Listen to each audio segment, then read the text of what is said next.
Olá, queridos internautas, sejam muito bem-vindos ao canal Centro Espírita Jesus de Nazaré. Hoje o nosso estudo é de perguntas e respostas e quem irá contribuir com o estudo desta noite são os nossos queridos amigos e facilitadores Adriano Passos e Fabiano Capanema. Olá, internautas, mais uma vez estamos aqui reunidos, satisfeitos e agradecidos a Deus pela oportunidade. E nós estamos no programa Perguntas e Respostas e recebemos as perguntas de vocês, internautas, algumas vezes também dos frequentadores da Casa Espírita Jesus de Nazaré. E hoje nós temos, tanto eu quanto Adriano, temos algumas perguntas que foram enviadas para casa para que a gente possa colaborar nesse trabalho de buscar estudarmos juntos a doutrina.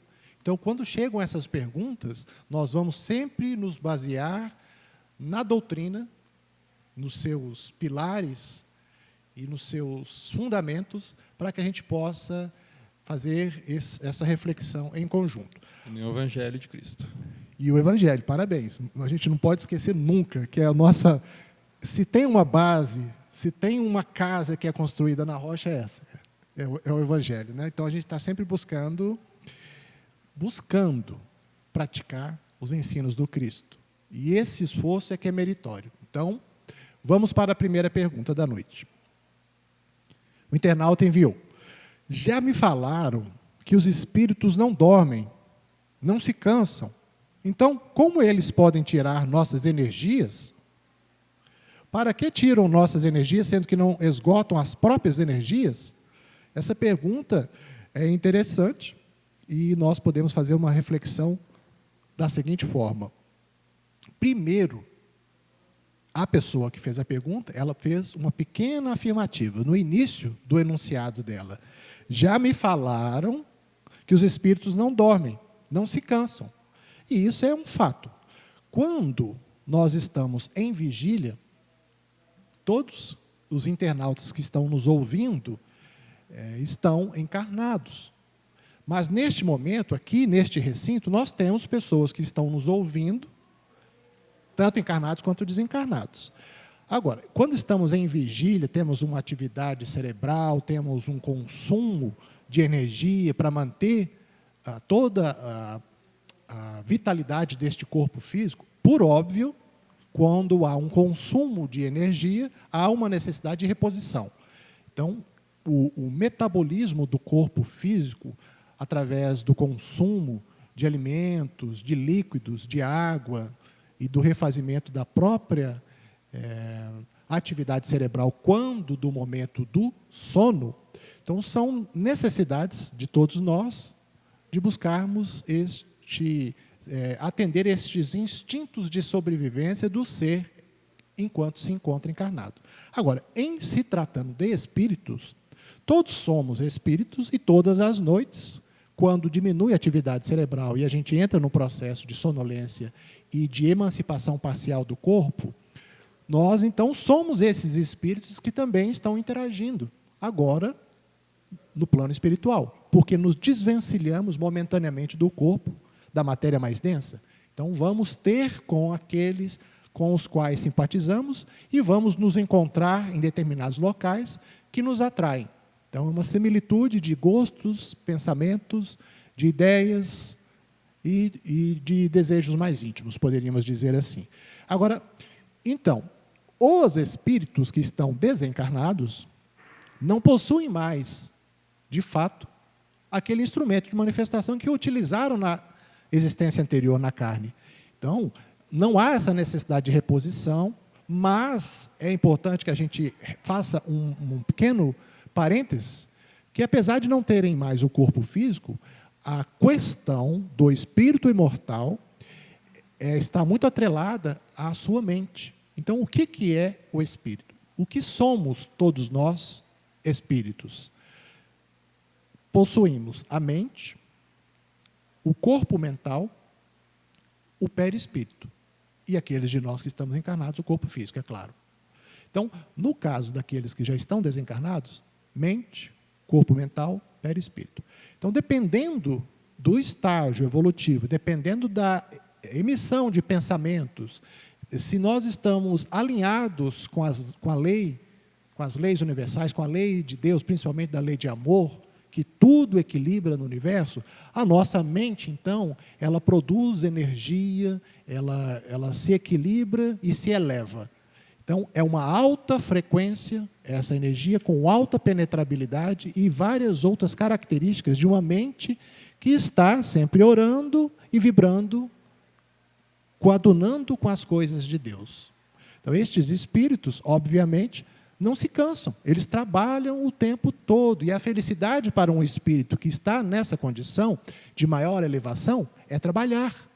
Quando para nós, muitas vezes, poderia parecer que para nós a felicidade é aposentar e não ter mais compromissos com horários e, de repente, não ter nada o que fazer dentro da ociosidade. Isso é uma felicidade que aqueles de nós que já chegamos nessa condição, acabamos nos deparando com insatisfação. Porque o que pode ter de melhor é a lei de trabalho, no que diz respeito à evolução do espírito imortal. Então, estes espíritos são laboriosos, estão sempre buscando praticar o bem. Então, vamos fazer essa pequena distinção daqueles espíritos em condição superior. Agora, os espíritos em condições inferior, eu, inclusive, de imperfeição, eu me coloco neste rol. Estes espíritos, quando estão desencarnados, pela emissão, pela frequência de emissão dos pensamentos, eles não vibram com tanta intensidade igual a um espírito superior. Então, essa vibração de menor frequência acaba se tornando, então, um corpo mental e um perispírito mais densificado, adequado com as condições de um mundo de expiação e provas.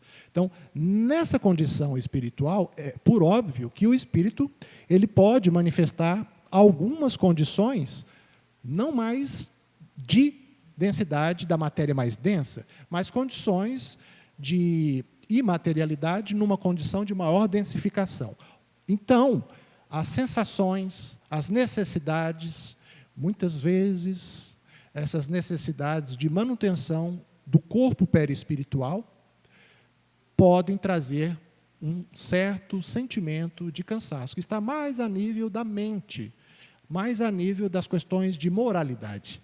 Então, fazendo essa distinção de espíritos superiores e espíritos em condição mais inferiorizada, a gente pode perceber que as sensações, não mais de corpo físico, mas as sensações da mente e da vibração, elas acabam trazendo uma perda de energia, que é o que a pessoa faz aqui, a pergunta. E na segunda parte da pergunta dela, ela inclusive menciona, para que tiram nossas energias, sendo que não esgotam as próprias energias? Eles podem sim, numa condição de inferioridade, estar com o nível energético, com a capacidade de vibração, de emancipação e de essa energia. Quando o Cristo fala, brilha a vossa luz, esses espíritos que conseguem entender esse ensinamento do Cristo, ele faz essa vibração, esse movimento de dentro para fora, de um desenvolvimento desse sentido da intuição. Então, ele brilha. Quando nós estamos encarnados, quando se fala de aura, o que é a aura? É a psicosfera que nos envolve. Porque temos o corpo físico, temos o duplo etérico, que é composto, então, deste corpo vital, desse fluido vital. Então, quando se fala que a pessoa, nossa, os pintores renascentistas do iluminismo retratavam as pessoas que consideravam santas com um halo luminoso. É isso, porque aquelas pessoas que têm a percepção extrasensorial, a capacidade de clareaudiência, enxergavam nestes seres esse halo luminoso, por serem pessoas bondosas. Então, quanto mais desenvolvido o espírito, mais essa luz vai se expandir. Para aqueles de nós que estamos numa condição ainda de inferioridade, mas que estamos buscando, por óbvio que também a nossa emancipação, emissão dessa luz, ela fica mais próxima do corpo, né? A aura, essa psicosfera. Então, quanto mais evoluído, quando a NASA esteve aqui no Brasil, estudando a mediunidade de Chico, eles conseguiram, através de seus instrumentos, constatar que a aura do Chico ela tinha vários metros de expansão para além do corpo físico. No meu caso, eu acredito que ela deve estar, viu, seu Mário? Eu acredito que ela deve estar 1 milímetro assim. A minha luz, eu não consigo ainda, mas eu estou esforçando. Então, esse esforço é fundamental. Então, eles não tiram as nossas energias. Se nós conseguirmos vibrar, orar, vigiar para se manter numa condição melhor, e não entrarmos em sintonia, porque é como se fossem duas caixas d'água. Essa caixa d'água é mais cheia, essa caixa d'água é mais vazia. Então, aqui tem uma ligação entre as duas. Então, essa ligação é uma ligação de simpatia, de similitude de energias. É como se a água fosse essa energia. Então, se elas estão compartilhando, estão no mesmo nível, e esse nível, esse equilíbrio, ele pode se dar tanto numa condição superior ou numa condição inferior. Se nós estamos equilibrando forças, energias, numa condição de inferioridade, então a gente vai compartilhar essa água dessas caixas, a gente vai compartilhar energias, e essas energias, às vezes, não são muito salutares. Então, o que a gente precisa de fazer é isso, seguir o ensino do Cristo, orar, vigiar, buscar, trabalhar no bem, elevar nossos pensamentos, pensar mais nas coisas de Deus do que nas coisas da terra, e é isso que vai nos prevenir para que a gente caia numa condição, muitas vezes, de... A gente pode falar aqui das questões obsessivas, né? Que a obsessão ela tem vários estágios, mas começando pela obsessão num estágio mais simplificado, sempre existe, porque sempre existe uma condição também de compartilhar. Estamos mergulhados em mar de pensamento e compartilhamos. Então, a gente é como se fosse aquele dial do rádio antigo, que você vai sintonizando. Se a gente ajustar para uma frequência mais alta, simbolicamente falando, nós vamos estar sintonizando com Deus.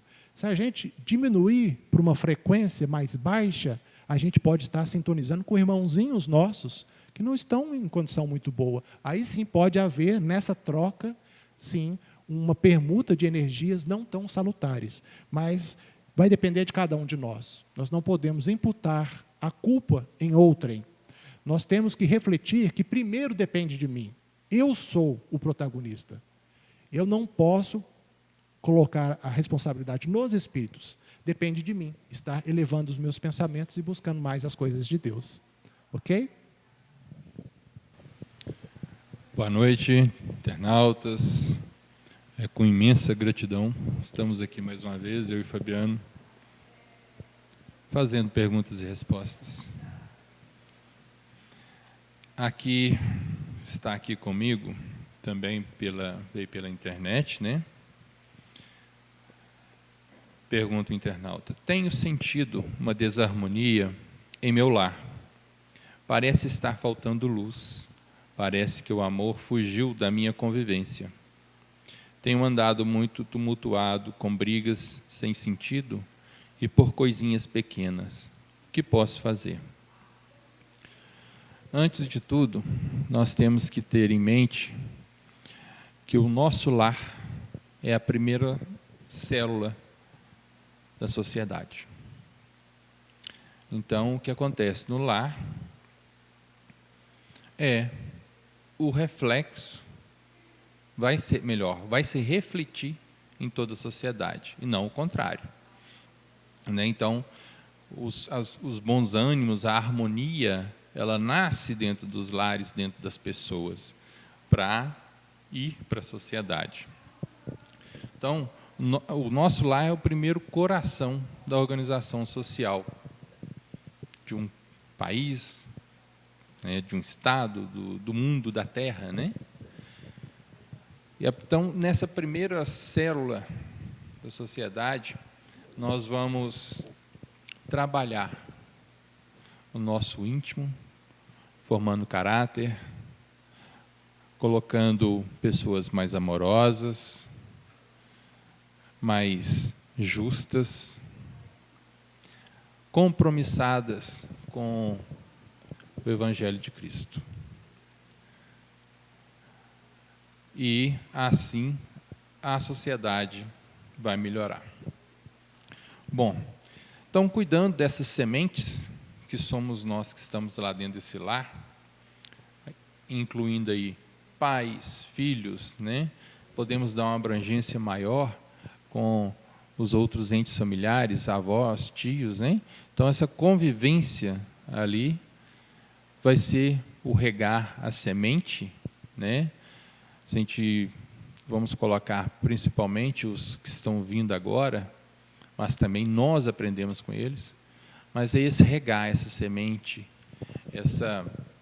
ensinar a caridade, ensinar os bons pensamentos, as vibrações positivas, é que vai colocar a harmonia no lar. Aí pergunta, mas eu não estou dando conta de fazer isso. Mas, quando Jesus esteve conosco fisicamente, ele tinha todas as noites, fazia reuniões nas casas dos discípulos, dos apóstolos, na casa de amigos, onde celebravam com parábolas, com ensinamentos, o que hoje chamamos de evangelho.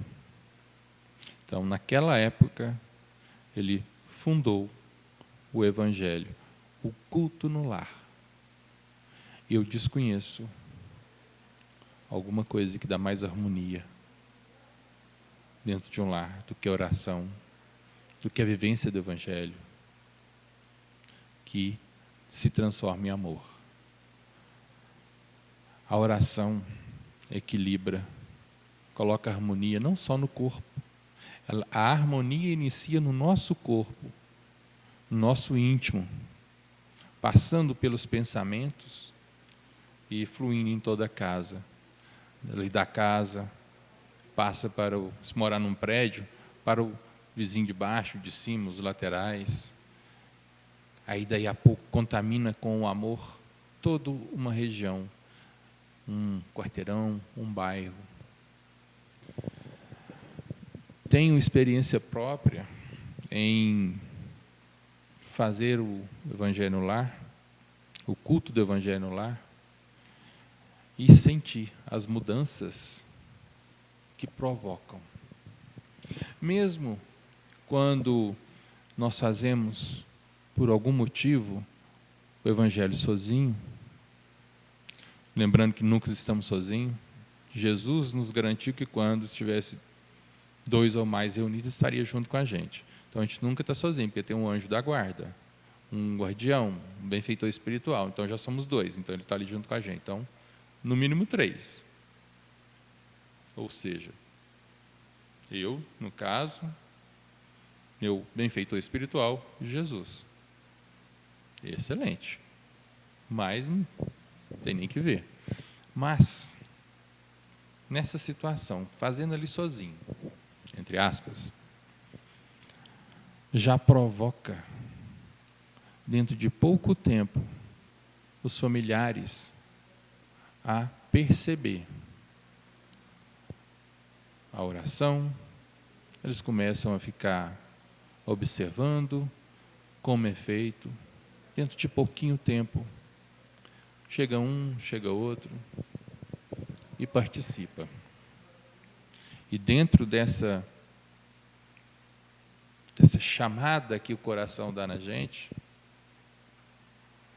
as brigas, as desavenças,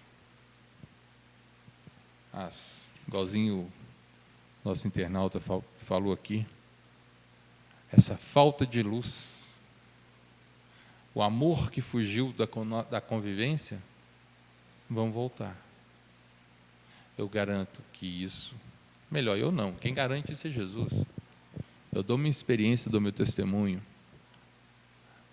As mudanças que ocorrem quando passamos a fazer o evangelho do culto no lar são fabulosas.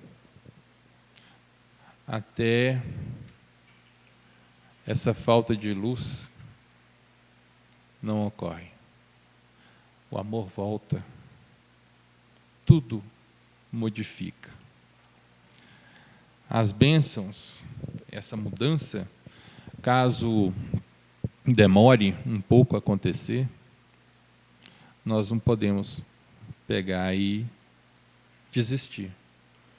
Porque a principal intenção nossa, que é a intenção do coração, ela é observada por Deus, observada por Jesus, pela espiritualidade. E eles não aceitam o simulacro, não aceitam a falsidade. Nós temos que iniciar, perseverar com disciplina. E como que é feito, como que nos ensina a doutrina espírita? Escolher um dia, sempre o mesmo dia, sempre o mesmo horário. E fazer a leitura, estudando o Evangelho, alguma das obras da doutrina espírita, aquele que for da religião, de outra religião, utilize-se dos livros de ensinamentos do Evangelho. Logo em seguida, faça uma reflexão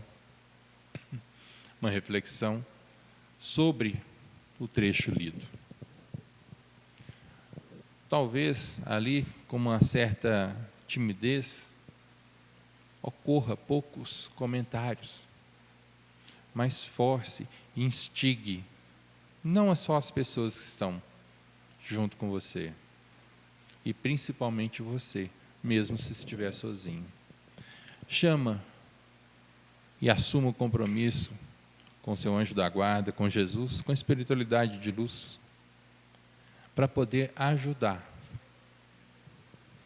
a se harmonizar e harmonizar o lar. Com o tempo, tudo vai se acalmar. Esse desespero que nós sentimos aqui nesse internauta, ele se acalma. Um exemplo, quando a gente está com alguma coisa para resolver, e essa coisa está nos incomodando, nós estamos meio que afobados, desesperados. Se tentarmos resolver aquele problema dessa forma, não vai dar certo. O problema pode piorar. Então, nessa hora desse problema que está nos desafiando, o melhor que temos a fazer é recolher em oração. Pedir ajuda ao nosso anjo guardião, ao nosso benfeitor espiritual. E, a partir daí, dessa calma, dessa oração, vai ficar mais fácil de resolver. Jesus deixou uma obra em vida que iniciou dentro de um celeiro, numa manjedoura. Quem imaginava que dali daquela manjedoura iria sair o homem que ia mudar o mundo. Mas, durante ali, depois dessa manjedoura, ele teve o lar, teve Maria e José, que foram fundamentais na sua formação. Teve, sim, Jesus já veio com os arquétipos que ele tinha que pegar, com o amor, com o evangelho, tudo. Era um espírito de luz, é um espírito de luz que desceu aqui para nos ensinar. Mas foi regado com os aprendizados de Maria, com os aprendizados de José. Inclusive, Jesus era carpinteiro, também igual o pai José. Então, dentro desse lar, saiu o ser, o espírito de luz, que modifica o mundo ainda até hoje. Então, a importância dessa célula dentro da igreja cristã, dentro do Evangelho, essa célula chamada lar, ela tem que ter harmonia, tem que ter oração, tem que ter compreensão, tolerância, disciplina. Hoje, infelizmente, os lares não estão assim nessa harmonia mais. Temos uma disciplina um pouco falha. Alguns jovens que não aceitam o ensinamento de Cristo. Mas aí eu pergunto, será que ele está tendo dentro do lar exemplos a seguir? Será que essa sementinha está sendo aguada, ensinado os caminhos de Cristo? O Evangelho, o culto do Evangelho no lar, é um grande passo para poder começarmos a reverter essa anarquia que está acontecendo em toda a sociedade. Os antigos diziam, a educação vem de berço. Principalmente a educação cristã. Fabiano. Muito bem. Mais uma pergunta. Como funciona essa história de karma? Não matei, não roubei, não fiz mal a ninguém. Por que sofro tanto? Estou pagando os erros do meu passado em outra vida? Bom, na doutrina espírita nós não usamos essa terminologia, karma. Isso vem do sânscrito, da cultura oriental. Na doutrina espírita, codificada por Allan Kardec, mas de origem dos espíritos, que veio para nós esse compêndio, esse conhecimento, essas obras basilares que compõem 5 obras básicas, nós temos bem claro a reflexão sobre a lei de causa e efeito. Então, se a gente for fazer uma comparação com a ciência, no que diz respeito à física, nós sabemos que para cada ação corresponde uma reação em sentido contrário de mesma intensidade. Isso significa dizer que a reação é imediata.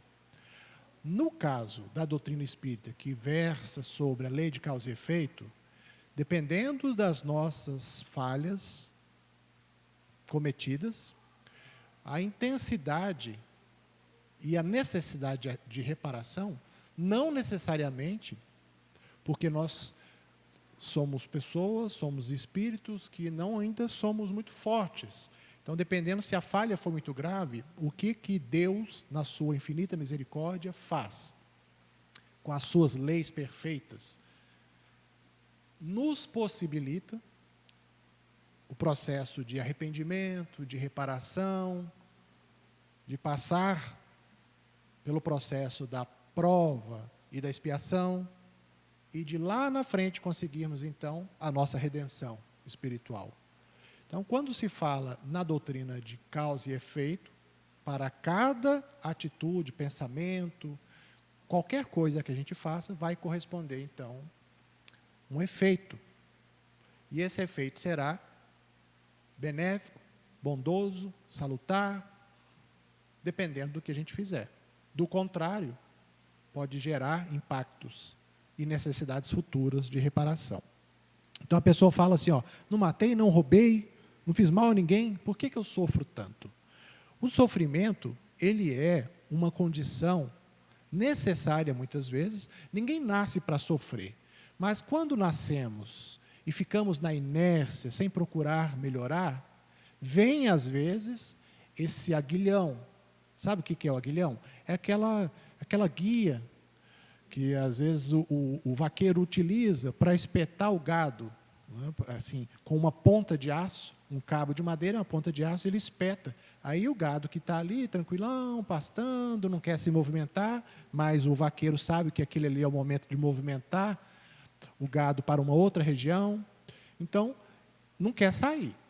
Aí vem o vaqueiro e espeta. Quer dizer, ele sente dor e se movimenta. A dor é manifesta no corpo físico, no nosso caso. E o sofrimento está na alma, nas nossas mazelas morais. Então, quando a gente sofre, é um momento necessário de movimentação. Movimentação não de mobilidade puramente física, mas uma movimentação no sentido da gente rever valores, da gente procurar reparar e fazer esse processo nosso de redenção. Então, o sofrimento ele deve ser encarado como esse aguilhão que nos impulsiona para sair de uma condição, muitas vezes, de comodidade e que, diante da lei de trabalho, nós sabemos que só se evolui mediante a operosidade, o trabalho, né?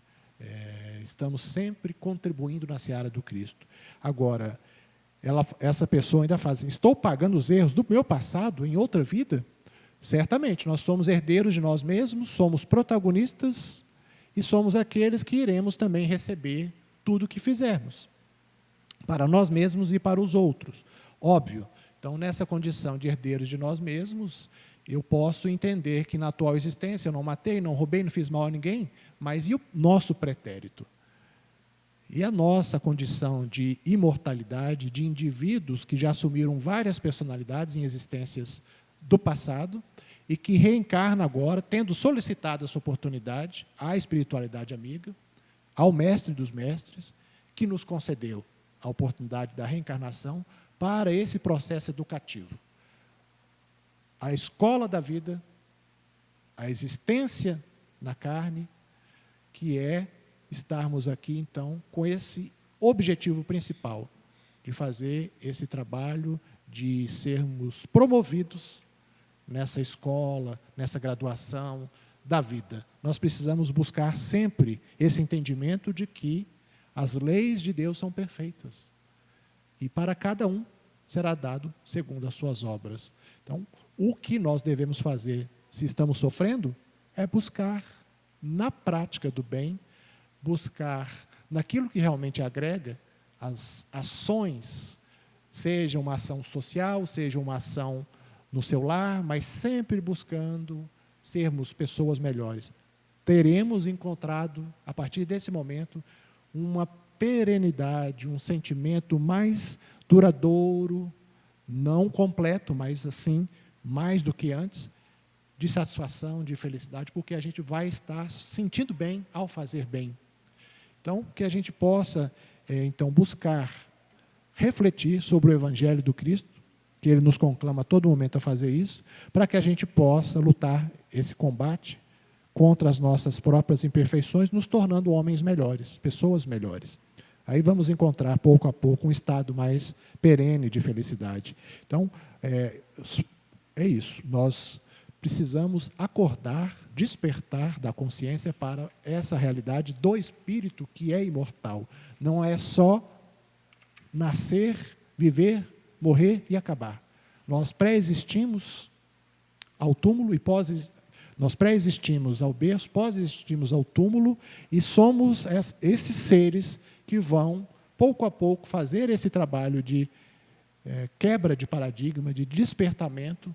Então, vamos, em nos reconhecendo como esses seres imortais, como somos artífices do nosso futuro e destino, o destino também não está preconizado, fechado, numa condição inevitável. O destino nós construímos a todo momento. Ele, ao acordarmos, podemos optar por sermos melhores ou não, por darmos vazão ao homem velho ou procurarmos sermos homens novos.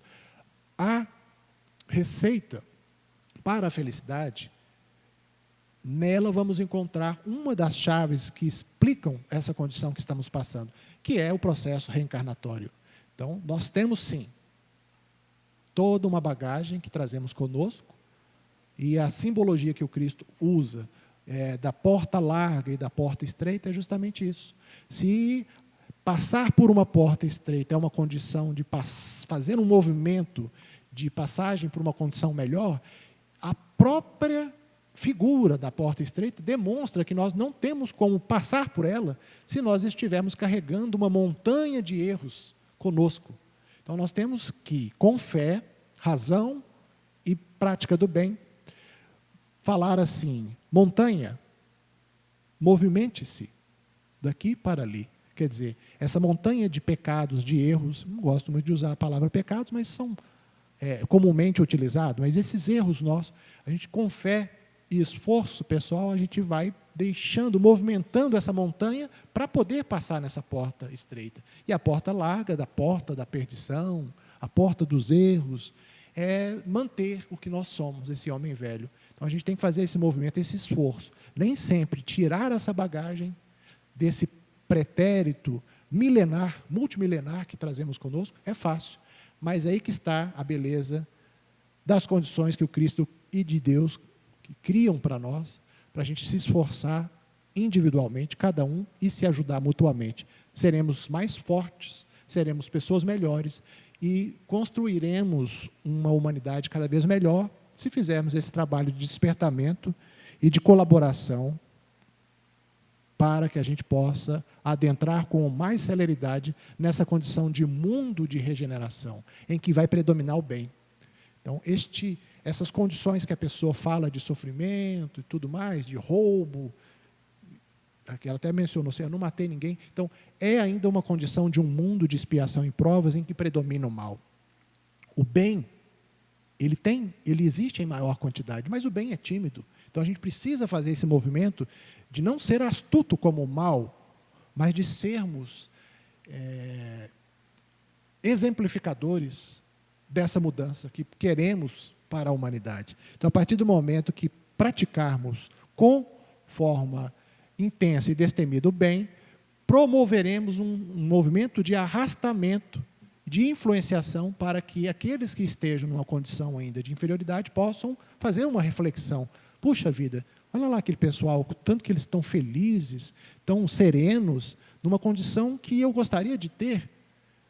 Está vendo o exemplo? Quando a gente influenciar, cada um de nós nos ajudarmos, influenciarmos uns aos outros a sermos melhores. Certamente vamos mudar o contexto da humanidade em que vivemos. A pergunta próxima aqui, ela é bem próxima da primeira que o Fabiano respondeu hoje, né? E também tem muita ligação com essa primeira que eu mesmo fiz.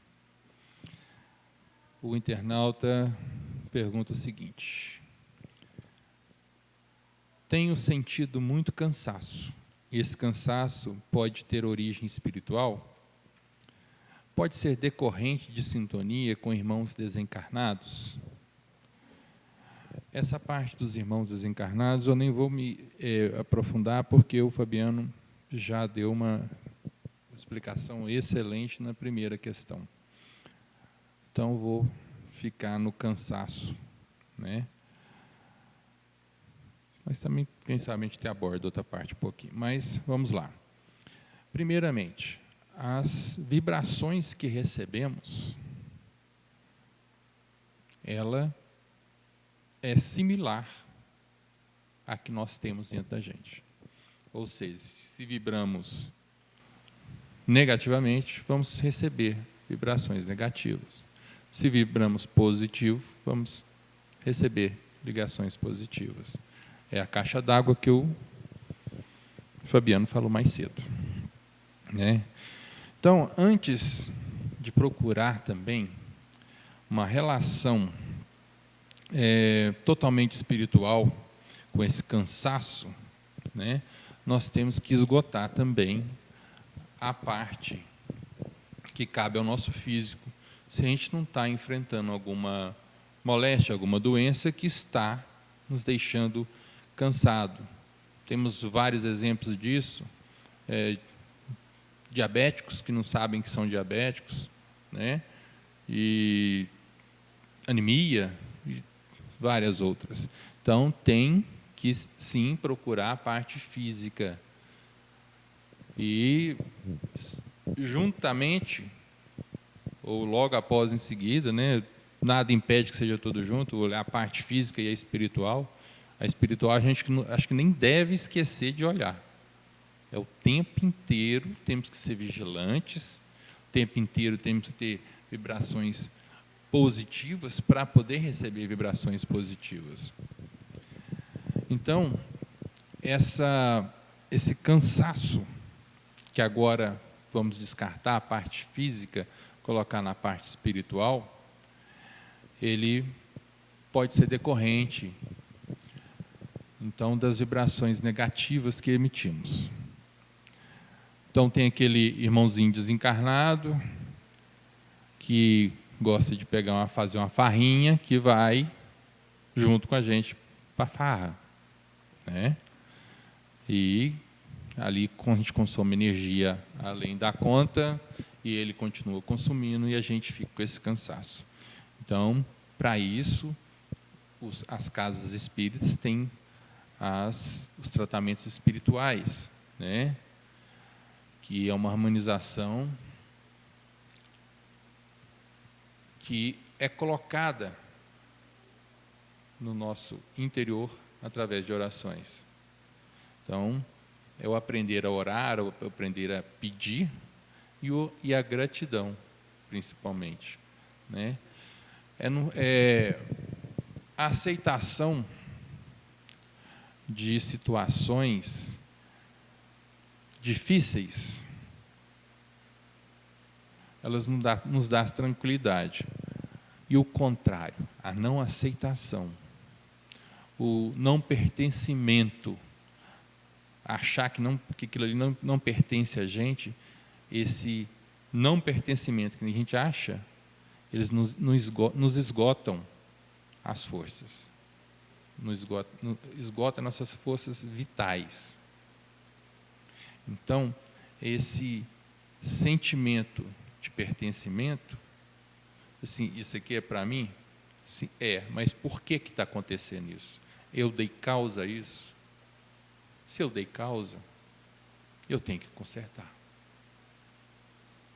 Se isso está acontecendo comigo porque eu estou sendo uma pessoa má, as minhas condutas não estão sendo boas, isso eu tenho que mudar. Porque por mais que a gente está gostando daquela conduta que está errada, o nosso íntimo, nosso coração reclama. Vem o desânimo,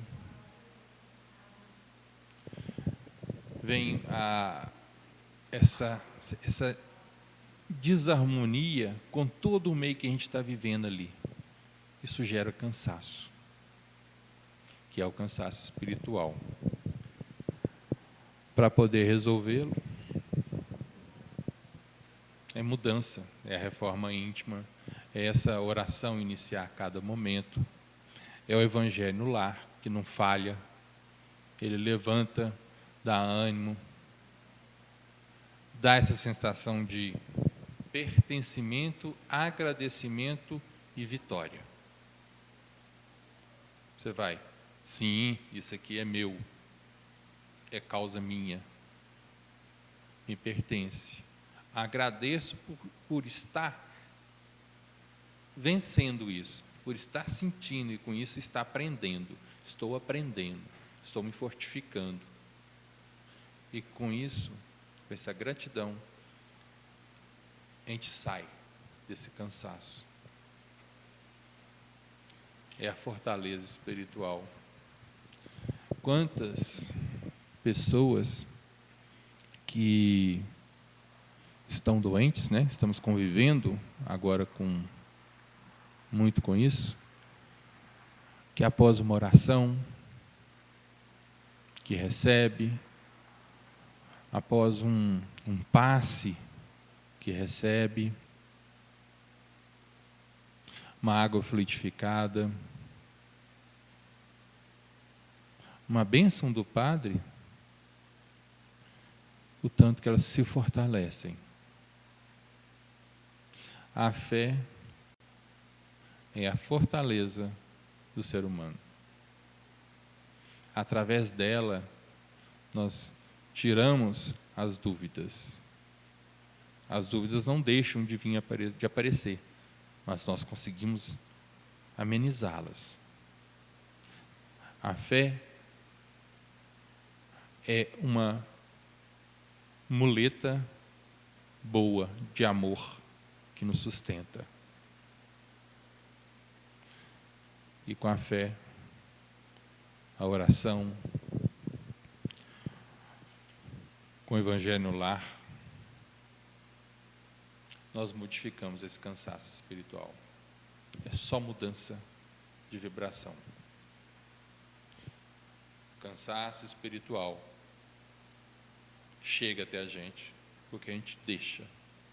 Nós deixamos a porta aberta para que o negativo tire nossa vitalidade.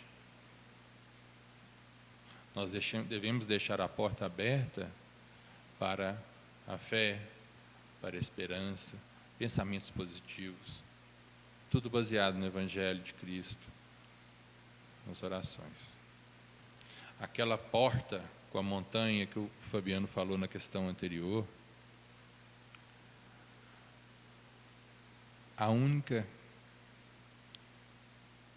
força que nós vamos ter para poder tirar essa montanha das nossas costas é coração e fé.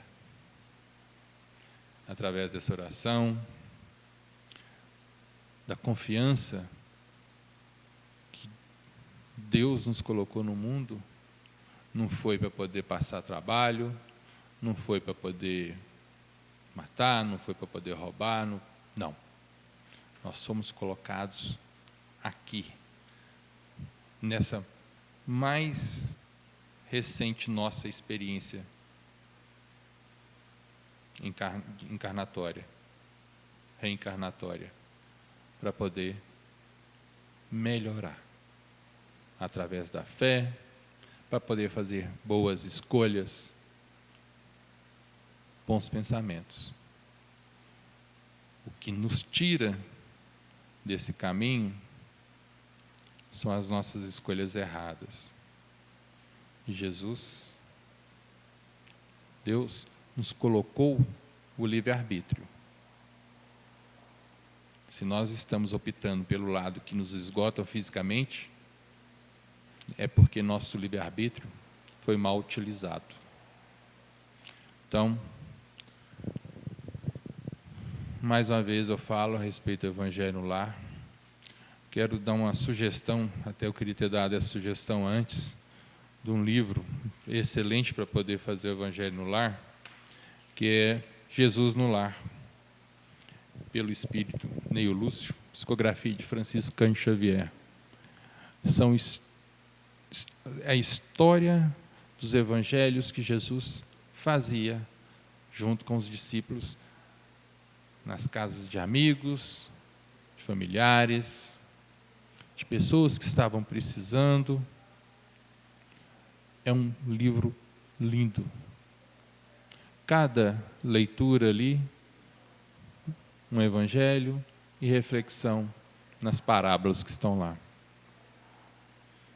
Lógico, nunca deixando de procurar o evangelho, segundo o Espiritismo. Mas essas histórias estão lá dentro do evangelho. Essas parábolas, esses capítulos. Então, vamos vencer o cansaço espiritual com oração, fé e muito amor. Eu agradeço a todos. Fabiano, você quer falar alguma coisa? Agradeço a todos, uma boa noite. Muito obrigado. Nós agradecemos também a Deus, agradecemos a vocês por terem participado conosco desse momento de reflexão e de estudo do Evangelho de nosso querido Mestre Jesus. Esperamos então poder continuar a nossa trajetória sempre nessa toada, que é de nos melhorarmos e nos ajudarmos, que assim conseguiremos sermos melhores e também colaborarmos na seara do Cristo. Agradecemos a vocês por tudo.